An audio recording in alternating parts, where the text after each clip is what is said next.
5 के ऊपर निकाला है, तो मेरे हिसाब से इसके जो लक्ष्य बनेंगे 755 760 के बनेंगे। बिल्कुल एक बहुत ही स्ट्रॉन्ग लॉन्ग कॉल ये इस समय साबित हो सकती है। 705 रुपए के स्टॉप लॉस के साथ मैं इसके अंदर एक खरीदारी की रिकमेंडेशन दूंगा।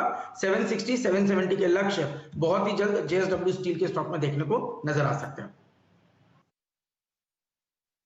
वीरेन जी, मेरे ख्याल से जो सबसे बढ़िया मोमेंटम आपको आता हुआ लौटता हुआ दिखा है वो है स्टील सेक्टर में, और सुबह से ये खबर आपको हमारे चैनल पर ही चलती हुई दिखी कि सरकार की तरफ से एक प्रोडक्शन लिंक्ड इंसेंटिव स्कीम आती हुई दिखेगी स्टील सेक्टर पर। उसकी पुष्टि अब कैबिनेट नोट में होती हुई दिख रही है।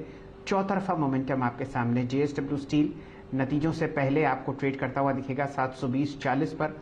आपको बढ़िया मोमेंटम आता हुआ दिख रहा है टाटा स्टील के काउंटर पर, और जो स्टील में मोमेंटम है उस वजह से अब आपको दिन का उच्चतम लेवल आता हुआ दिखेगा निफ्टी पर 15,832 के आसपास ये इंडेक्स चहकता हुआ। टाटा स्टील भी दिन के उच्चतम लेवल पर है, और आपके सामने छोटे मंझले उषा मार्टिन, आपको JSL, Jindal steel, Hisar steel, सब आपको दिन के उच्चतम लेवल पर ट्रेड करते हुए दिखेंगे। वीरेन जी। जी हाँ, जेएसडब्ल्यू स्टील और खिसकता और शैली जितना बोल रहे हैं आप उतना चल रहा है। एलएनटी चंदन जी ने कैरी कर लिया। चंदन जी नहीं कैरी करते तो कोई और ज़रूर कैरी करता, लेकिन चंदन जी आप बधाई के पात्र हैं। आपका स्टॉक डे हाई पर और साथ ही साथ ऑल टाइम हाई पे क्लोज हो रहा है।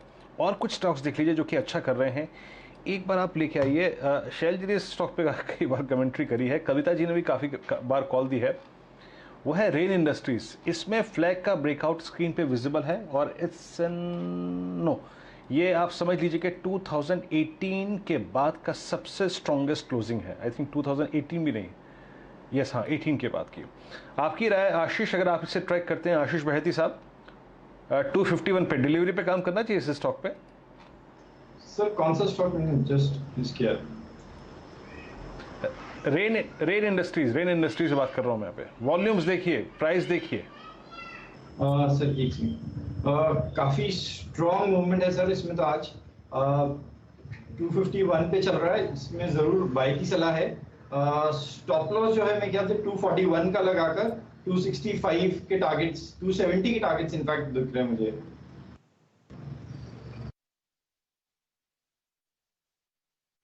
डे हाई पे ट्रेड करता हुआ। और अगर आप देखें अब एक और चीज़ शैली स्क्रीन पे विजिबल है, और वो है एलएनटी का स्ट्रेंथ का इम्पैक्ट सीमेंस पे पड़ रहा है।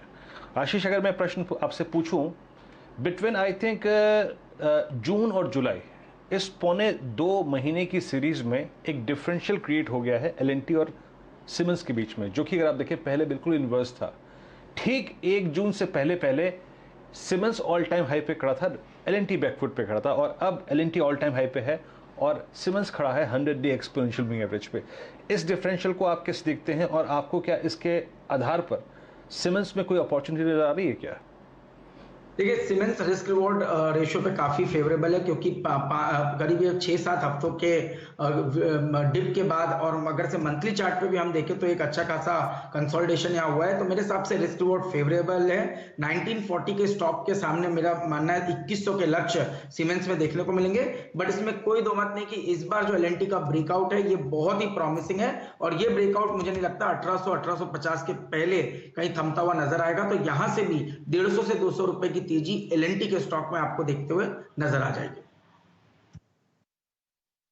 चंदन तपड़िया साहब को जोड़ेंगे। चंदन जी बताइए, जिंदल स्टील एंड पावर और जेएसडब्ल्यू स्टील दोनों इस खबर के बाद दिन के उच्चतम लेवल पर चलते हुए दिख रहे हैं, और वही स्थिति आपके सामने मेटल्स इंडेक्स पर है। निफ्टी 200 अंक ऊपर, दिन का उच्चतम लेवल यहां पर।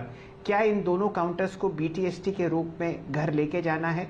जेएसडब्ल्यू स्टील और जिंदल स्टील एंड पावर 397 और 722। जी सर जी, देखिए निफ्टी मेटल इंडेक्स अपने मल्टीपल वीक्स के कंसोलिडेशन पे ट्रेड कर रहा है, और हल्का सा फॉलोअप यदि कल और आने वाले वीक में बनेगा तो यहाँ पे बड़ा मोमेंटम बनेगा। और जिस हिसाब से बाजार वापस नीचे के लेवल से सपोर्ट कर रहा है, सारे के सारे मेटल यहाँ पे एक बड़े मोमेंटम दिखाते हुए नजर आने चाहिए। तो दोनों में कंपेयर करें तो जेएसडब्ल्यू स्टील कंपेरेटिवली ज्यादा स्ट्रॉन्ग लग रहा है जिंदाल स्टील से, बट दोनों में ही मूवमेंट आएंगे। जेएसडब्ल्यू स्टील की बात करें तो यहाँ पे पिछले लगभग 20-22 दिन का कंसोलिडेशन ब्रेकआउट होकर एक सस्टेन बाइंग इंटरेस्ट यहाँ पे देखने को मिला है। तो 708 का स्टॉप लॉस रहेगा और आपको 735 742 तक के टारगेट यहाँ पे बनने चाहिए। और जिंदाल स्टील की तरफ यदि आप फोकस करें तो यहाँ पे 2-3 दिन के डिक्लाइन के बाद एक मेजर सपोर्ट से टर्न हुआ है। तो यहाँ पे आपको लगभग 385 के सपोर्ट से 415 418 तक के अपसाइड बनेंगे। तो मेटल में निश्चित रूप से आपको खरीदारी करना चाहिए। थोड़ी वॉलेटिलिटी रह सकती है बट जेएसडब्ल्यू स्टील यहाँ पे नए ब्रेकआउट्स और आपको दिखाता हुआ नजर आएगा। चलिए, अब बिल्कुल समय आ चुका है कि आपके सामने इंडेक्स के आपको रूपरेखा बताएं कल के ट्रेड के लिए। लेकिन सबसे पहले देखते हैं किस तरीके की तेजी आपको यूरोपियन मार्केट्स में आती हुई दिख रही है। आपके सामने जर्मन मार्केट्स ट्रेड करते हुए दिखेंगे, लगभग समझ लीजिए 1% ऊपर 128 अंक का इजाफा आपको जर्मनी के डैक्स में आता हुआ दिख रहा है। लंदन में फुटसी ट्रेड कर रहा है लगभग 0.25% ऊपर, और फ्रांस में आप उनका कैक्स 40 बढ़ते हुए देख रहे हैं लगभग 50 अंक। ये